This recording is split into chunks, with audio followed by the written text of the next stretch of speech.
আসসালামু আলাইকুম ৰহমতুল্লাহি বাৰকাতুহ। আসাম সিক্স হেচাৰী এনজিঅ'ত আপোনালোকক স্বাগতম জনালোঁ। বন্ধুসকল, আজি আমি হাঁহৰ পোৱালি ডেলিভাৰী দি আছোঁ গোটেই অসমত।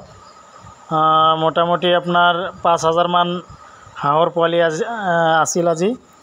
আজি গোটেই অসমত মালবোৰ ডেলিভাৰী দি আছোঁ অলপ অলপকৈ।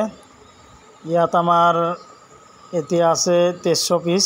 এইটো আমি এতিয়া পঠাম। এইটো আমাৰ ডিমাপুৰলৈ যাব। এই মালৰ কোৱালিটি একদম ধুনীয়া। যদি কোনোবাৰ হাঁহৰ পোৱালি লাগে তেনেহ'লে আমাৰ লগত যোগাযোগ কৰিব। আমাৰ ইয়াত সকলো ধৰণৰ পোৱালি আপোনালোকে হোলচেল প্ৰাইচত পাব আৰু এ গ্ৰেডৰ পোৱালি পাব। একদম ধুনীয়া পোৱালি পাব আমাৰ ইয়াত। আমি লোকাল হাঁহ, ইণ্ডিয়ান দানাৰ হাঁহ, তাৰপিছত লোকাল মুৰ্গী, টাৰ্কি, চিল্কি, কৰকনাথ এইবোৰো আমাৰ ইয়াত এনি টাইম ষ্টক থাকে। যদি কোনোবাৰ হাঁহ মুৰ্গীৰ পোৱালি লাগে তেনেহ'লে আমাৰ লগত যোগাযোগ কৰিব।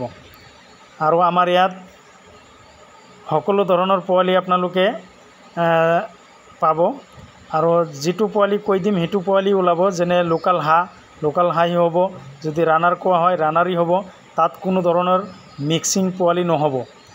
কোনোবাই হয়তো মিক্সিং কৰি বিক্ৰী কৰিব পাৰে, কিন্তু আমি সেনেকৈ নকৰোঁ। যদি কোনোবাৰ অৰিজিনেল হাঁহৰ পোৱালি, অৰিজিনেল লোকাল মুৰ্গীৰ পোৱালি, সোণালী মুৰ্গীৰ পোৱালি, যিকোনো মুৰ্গীৰ পোৱালি লাগিলে আমাৰ লগত যোগাযোগ কৰিব। আমাৰ ইয়াত একদম হোলচেল প্ৰাইচত আপোনালোকে মালবোৰ পাই যাব। যদি কোনো দোকানত ল'ব খোজে দোকানলৈ ল'ব পাৰে, আৰু যদি কোনো ফাৰ্মলৈ ল'ব খোজে সেইটোও ল'ব পাৰে। যিকেই নহওক মাল লাগিলে যোগাযোগ কৰিব।